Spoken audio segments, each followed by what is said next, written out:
right, thank you for joining us, everybody. Good morning or good evening, wherever you might be. I'm Blake Eastman. I'm a director at the law firm Mandelbaum Salzberg. We're based in Roseland, New Jersey. We're a full-service law firm with 80 attorneys that works with a wide range of businesses and individuals in the tri-state area. We're joined today by David Carton and Lynn Strober, who are the co-chairs of our family and matrimonial law department.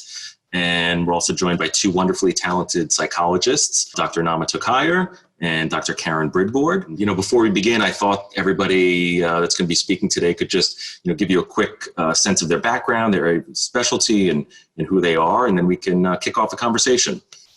Maybe we could start with Nama. Hi, I am a child psychologist. I specialize in working with kids and teens struggling with a range of issues, including anxiety disorders, depression, and adjustment to families in transition. How about you, Karen? Hi, good morning. I'm Karen Bridboard. I am a licensed psychologist. I'm an organizational psychologist as well. My clinical focus is really working with couples and families. I am what is known as a Gottman certified couples therapist, which basically means that I have connections to a pretty well-known institute on the West Coast that has done a lot of research on couples and differentiating what couples, partners, co-parents really need in helping them be effective as parents. And my practice is located in both South Orange, New Jersey, and Brooklyn Heights, New York. We have David. Hi, my name is David Carton. I am a certified matrimonial lawyer with Mandelbaum Salzberg. Lynn and I chair the family law department. Collectively, we handle all aspects of divorce, financial, custody, parenting time, non-related parties, same-sex parties, prenuptial agreements, removal from one state to another, post-judgment litigation, and just about anything that you can think of when situations are based upon relationships that have broken down. Hi, I'm Lynn Strober, and as David said, I co-chair the family law department at Mandelbaum Salzberg with David.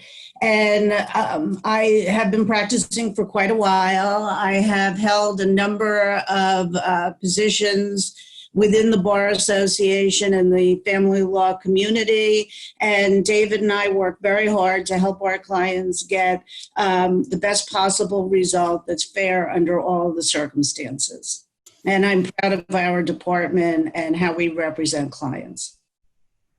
Thank you, Lynn. So I'm glad we're all here together today. I thought it would be great to kick it off by talking a little bit about the genesis of the webinar, like the reason why we decided to do it.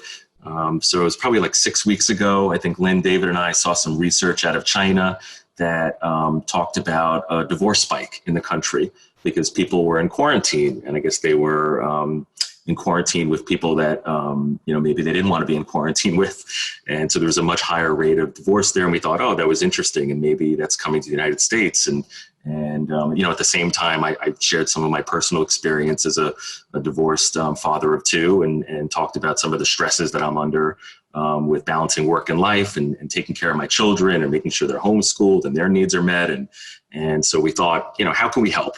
We reached out to Nama and Karen, and so we're here today to offer some tips on coping skills and cooperation skills and conflict resolution for parents and co-parents, and both in your relationship with your significant other and in dealing with your kids. I know, Karen, we had talked about some research that you had studied out of California that showed when people were cooped up during wildfires that saw the same stresses and the same spike in unhappiness following it. And I don't know, maybe you could tell us a little bit about that and how to. Yeah, absolutely.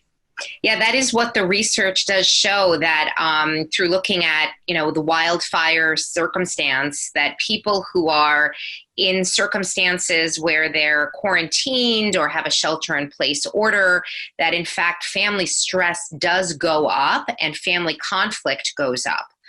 And although I don't feel that this has to be a sentence, I do believe that and that's why we're here today, really to talk about some tools that people can use to help them. But I think that understanding that when that these kinds of circumstances really do impact how people feel and therefore how they act.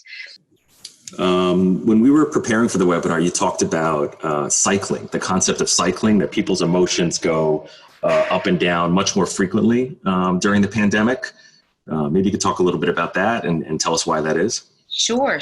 Well, I think that, this is a situation where we can all kind of take a pause. We're all part of this. We're all in this together. So think about yourselves and how you might feel more stressed than normal. And so what people are reporting is that, there's more ebbs and flows to their moods. And this is really because physiologically we are, in essence, under attack. Our fight-flight response has kicked in. And this, during the days of the saber-toothed tiger, was extremely adaptive, right? In the days of the saber-toothed tiger, when we saw the tiger, we either fought the tiger, or we fled the tiger, or we froze when we saw the tiger. And our bodies still respond to stressors like COVID-19, like what looks like your partner attacking you verbally in the same way. Our physiology has not changed. So we don't choose how we respond during stress, but our bodies are responding, and understanding that because of this response, we are more prone to having this cycling and more prone to possibly lashing out more, or some people, as I said, withdraw more, or some people even disassociate more, which is kind of like freeze and become more numb in their interactions. So so what this really means is that usually when we're facing a stressor, a normal everyday stressor, we have an opportunity to reset. And in this climate, it's very difficult to have that opportunity to reset because it's an ongoing stressor. COVID-19 has really created this looming kind of thing out there that has resulted in our fight-flight response just kind of kicking in and staying. And so part of this process is really understanding what's happening physiologically to you and taking steps to take care of yourself. We're talking today about relationships, but certainly the first relationship and the one that, predates any other relationship is your relationship to yourself.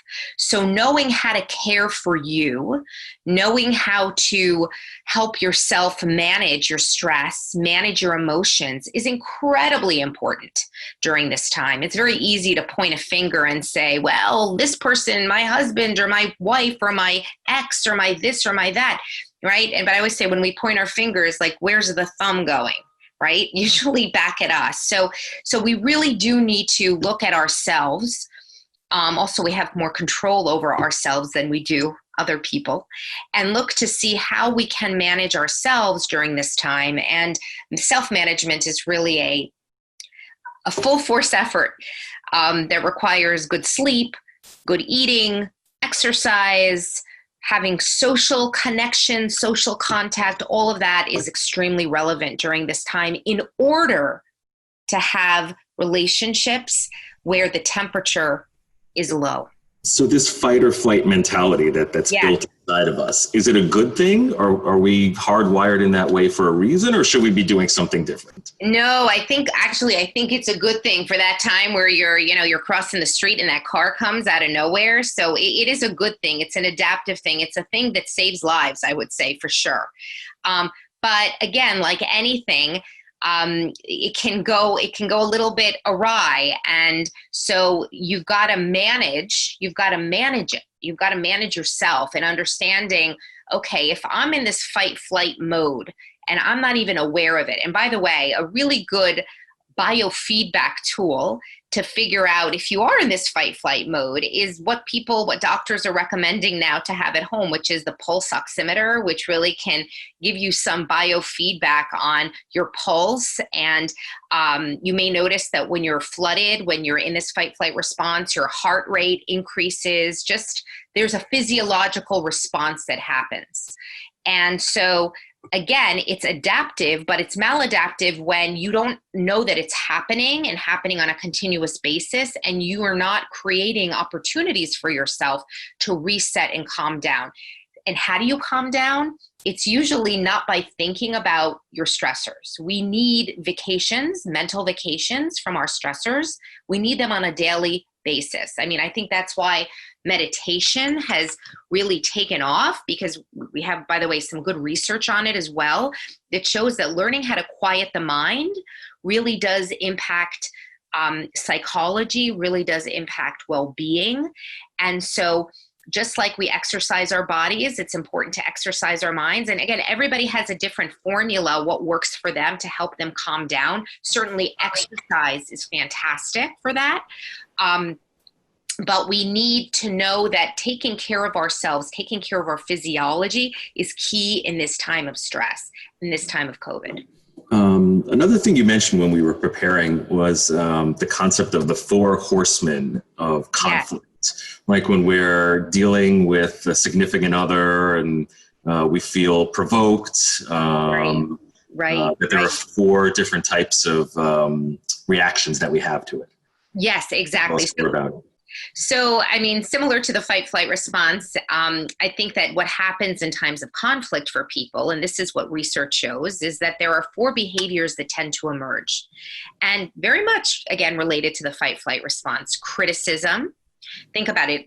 Criticism is when you have an issue with what the person has done. Like, let's say your partner hasn't taken out the garbage and you're furious with them for not taking out the garbage. You wonder, if you're furious at your partner for not taking out the garbage, is it really about the garbage or is it about something else? But anyway, you turn to your partner and you say to them, I can't believe how lazy you are, right? So you're criticizing your partner for a behavior, right? As opposed to saying something like, it really bothers me when the garbage isn't being taken out. Right? So you're not making it about them as a person.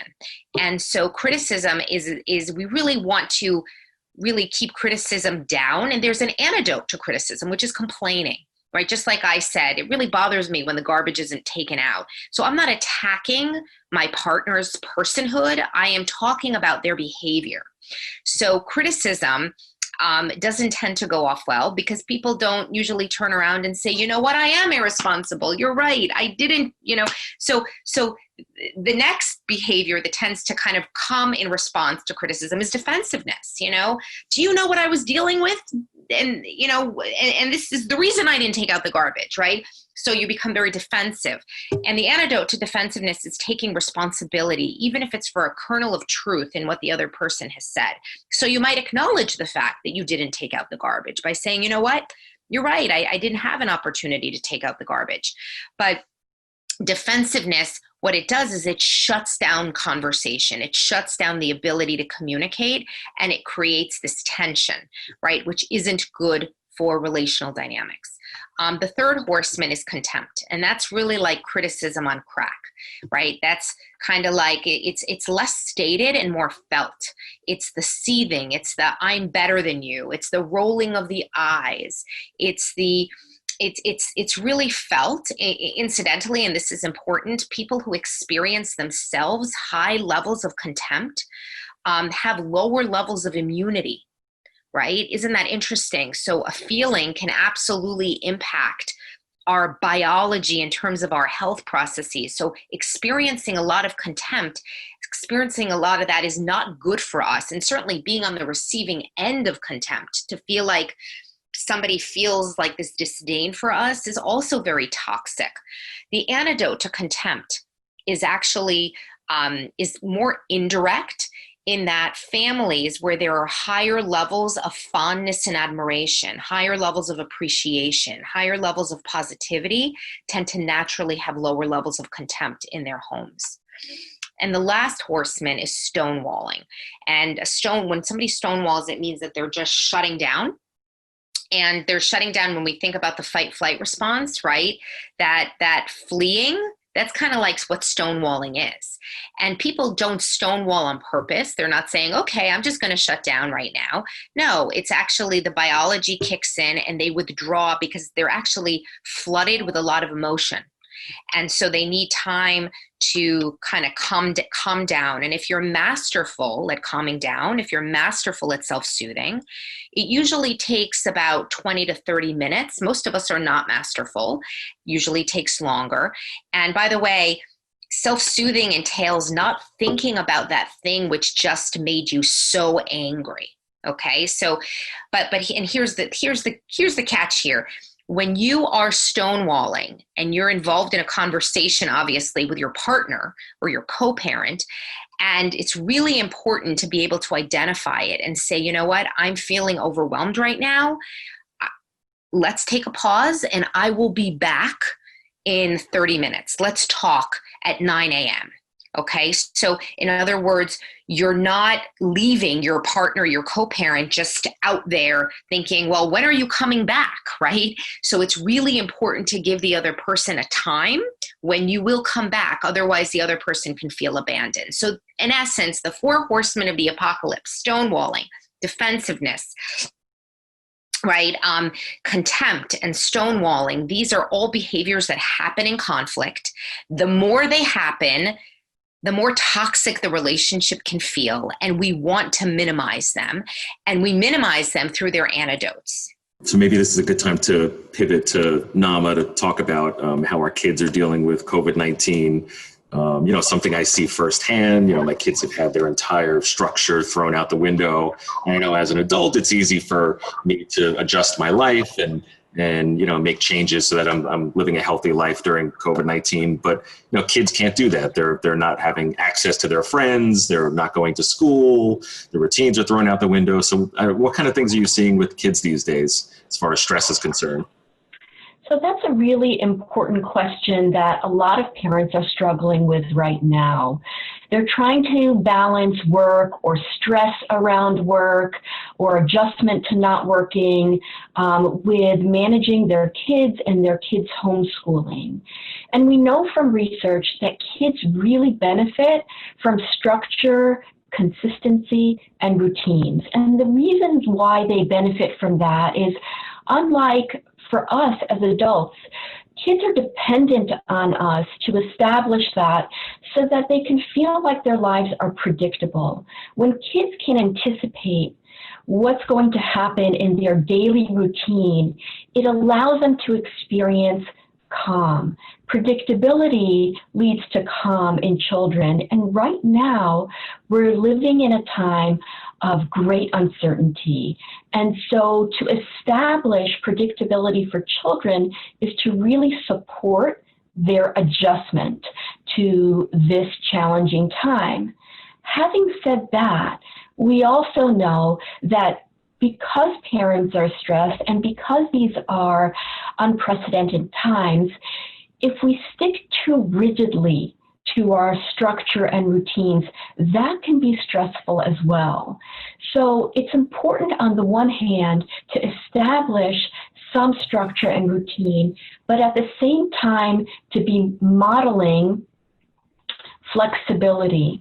So that if you had a rule in your household that kids are not allowed to, for example, use technology during that week, it's okay to be flexible about that rule and allow some technology.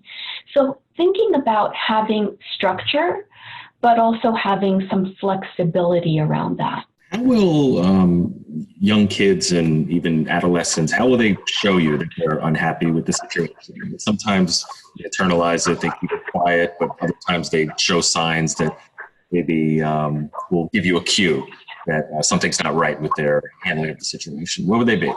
That's a really important question for parents to be thinking about, and it's about the way that we are attuned as parents. So the way we think about our kids' baseline pre-COVID to how they are expressing themselves now. Children, based on how old they are not always expressing their stress verbally. They are more likely to exhibit their stress behaviorally. So we really need to be looking for behavioral cues for stress. And based on their age, if they're a younger child, then we would be looking about their developmental milestones. What milestones have they achieved? And is there any regression? My child was sleeping through the night. Now they're not. My child was toilet trained. Now they're having more accidents. So we would really be looking towards milestones in the younger kids. In kids that are more middle age, we would be looking at other kinds of behavioral indicators. Are they clingy? Are they acting out more behaviorally? For kids that are older than that, some red flags might be withdrawing from friendships. And by what I mean friendships, I mean now we're using FaceTime and Zoom much more frequently to help our children connect with their friends. And when kids start saying things like they're not as interested in talking with their friends or connecting, if we see disruptions in their sleep or disruptions in their eating patterns, those would be red flags to look for. And then that would become an opportunity for parents to open the lines of verbal communication, to check in with your child, to model, like what Karen was talking about, to model what verbal expression looks like when it comes to feelings. Being able to acknowledge to your children that this is a time of stress, you feel it too. But also leaning into any silver linings, modeling for them what we can do for ourselves to establish our calm through self-care. You mentioned Zoom and FaceTime and other technologies. And I know as a parent, it's easy for us sometimes to give our children the iPad or the device when we have a phone call or a webinar we have to participate in. So is there, can there be too much technology these days? Should we put a cap on it? Is there any danger in having our kids exposed to devices for much longer than they're used to? So it just so happens that in recent years, there's been some research coming out on technology use in tweens and teens, particularly when it comes to social media. We're seeing that historically, kids experiencing social stressors or bullying in school and in the school setting has now transferred more to social media. And so what we see is that for kids that are in their tween and teen years, kids that are really on social media for more than a couple of hours a day are exhibiting much higher rates of anxiety, stress, and depression. So similar to the model of having flexibility but some structure, we should be capping media access and usage, and we should be doing that for ourselves as well. It's important to be informed at a time like this, but to really access media, to gain information, but when that information is on a repeat loop and we are exposing ourselves to that, we increase the likelihood of overwhelming stress. The news right now is not good. It's not positive. We should be informed, but we should be managing how much exposure we have to that information. So with our kids dealing with so much stress and us being under stress, what's the greatest gift we can give to our kids during the pandemic? I think the greatest gift we can give our kids is the messages that we give them around how we think about this pandemic, and to remind ourselves and remind our children that growth can often come from stressful times. PTSD following a traumatic event is not inevitable. Most people, even as they experience trauma, do not go on to develop PTSD. So how we think about the role of resilience in our lives is really important. And what are the factors that contribute to resilience during times of stress is leaning into our values, leaning into what's meaningful, leaning into important and meaningful relationships in our lives, and thinking about silver linings and embracing those with our children together. So maybe this is a good time to pivot to Lynn and David to talk about co-parenting relationships and custodial arrangements. And so I know COVID-19 has created a lot of fear in a lot of people, and it's disrupted a lot of people's routines and possibly their custodial arrangements. So what types of issues are you seeing clients come to you with these days? We're seeing varying situations from, I had a custody case where one parent took the children to another state because that parent felt that it was safer in the other state, and I had to go into court. And I had another situation where a spouse actually told the children that the parent was suffering from the coronavirus when they were not. So I've seen a lot of intense, heavy undercurrents. And at this particular moment, it's very difficult for us to address these situations through the more traditional methods. We can't have a sit-down meeting with our client. We can't have a sit-down meeting with the other attorney and the clients. If we go to court, it's by telephone call. We're having trials by Zoom. And clients are only getting one bite at the court apple.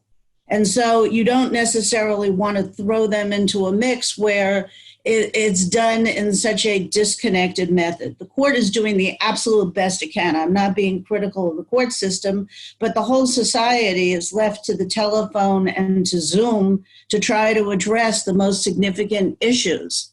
And on top of that, you have another problem because the forensic psychologists are not able to conduct evaluations.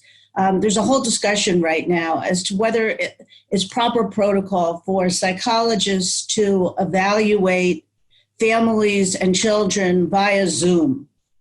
And the general consensus among many of the experts is that it doesn't work. You can't get a grasp on somebody's personality. You may be able to provide therapy, as the doctors here are, but to do an evaluation and have parties rely on that evaluation to determine the ultimate outcome is very difficult and it's very problematic. And experts are hoping that soon we'll be able to open up a little bit and they'll be able to do an in-person analysis.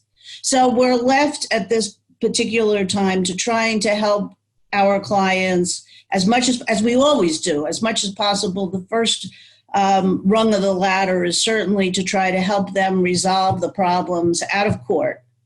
Either help them communicate with each other and resolve the problems that way, help them resolve the problems with our services so that we can help negotiate a resolution to problems, and then maybe bring in a therapist to help work with the parties if necessary.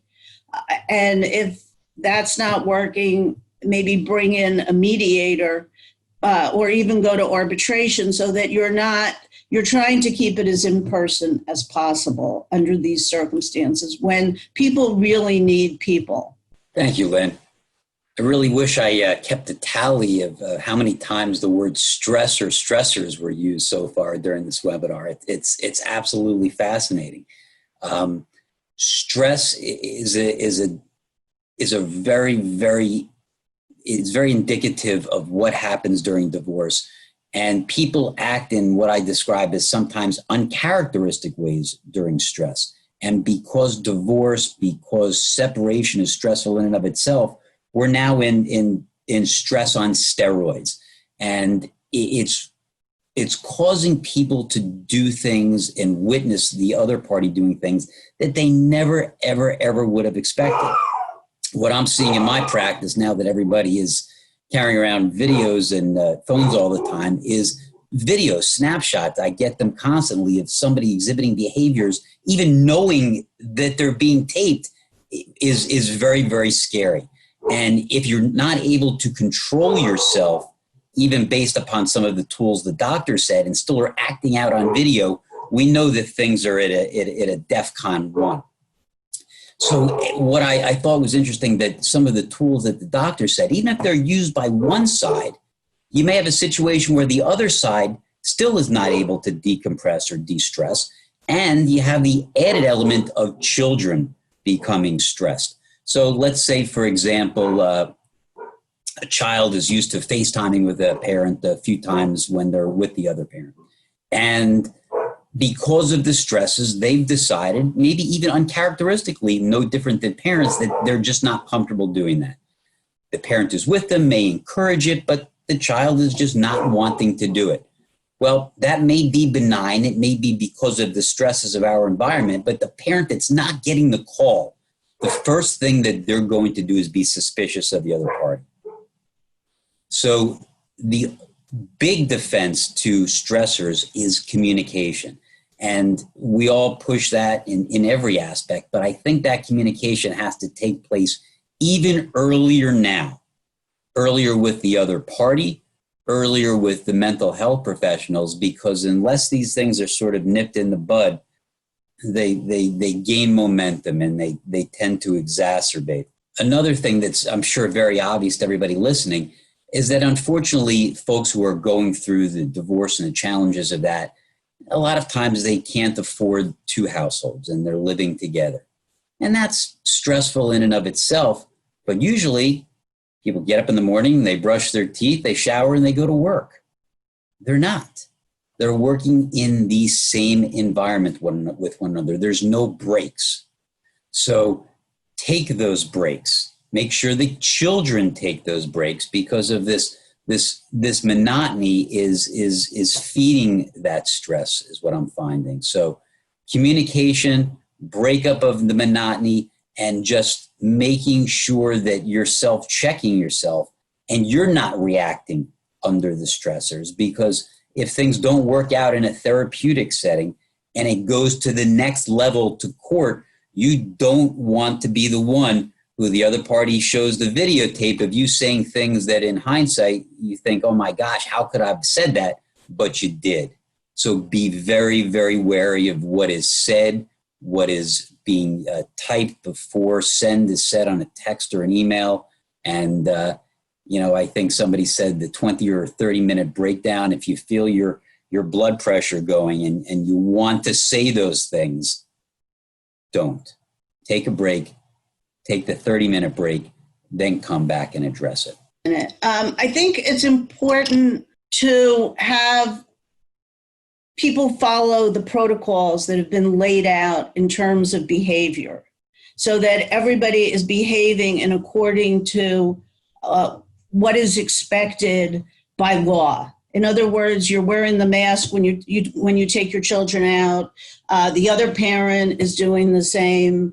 You're trying to keep the children safe. That provides security to both sides during this very difficult time. If you have a situation where there is friction, the goal is to look at the best interests of the children in a situation where there are family problems during this situation. And the goal is to keep the children spending time with both parents. So the question is, how can we do this as smoothly as possible and keep things going along the right way? And a lot of that is working towards, as David said, and as the therapist said, utilizing communication. And if you need an assistant to help you communicate, that's not unusual, particularly where you're layering the stresses, as everybody said, with the problems of communicating when you don't get along with your spouse. Divorce does not encourage good communication generally between parties. It's really a time to work on that and try to keep things smooth and try to get through the situation. The cases that have come up where parents have challenged the other side withholding the children, where one parent wants to withhold, are not holding up generally.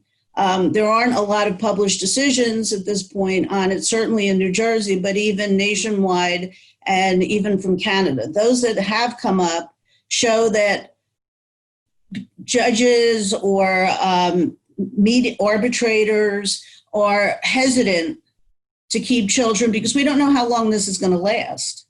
And we don't want to be in a situation where one child doesn't see the other parent. It's very destabilizing. And it goes against the entire concept of children spending time together. So with the goal of keeping everybody communicating and having the children go back and forth between the two households, we have to look at problems when they first occur. Obviously, if a parent shows up, for example, if there was no pandemic and a parent showed up and was drunk, the parent that has the child would not turn the child over to the drunk parent because that would not be protecting the children. And if a parent were to show up for their time sharing and custody, showing that they had all the symptoms of the pandemic, it wouldn't make sense to turn the child over to that parent. So there are times when a parent can take that step. Otherwise, efforts should be made to set forth rules and regulations to help everybody get along. All right, thanks, Lynn. I know there's a lot more we can talk about, and so we are going to include a number of resources in the email that we send to you. It's going to be links provided by Nama and Karen. There's going to be a couple articles that Lynn and David have written over the last year, and we hope those are helpful. And if there's anything else that we can do for you, our contact information will be in there, and Nama and Karen's contact information will be in there as well. So thanks for joining us, and we hope you learned a little bit today, and we'll talk to you soon.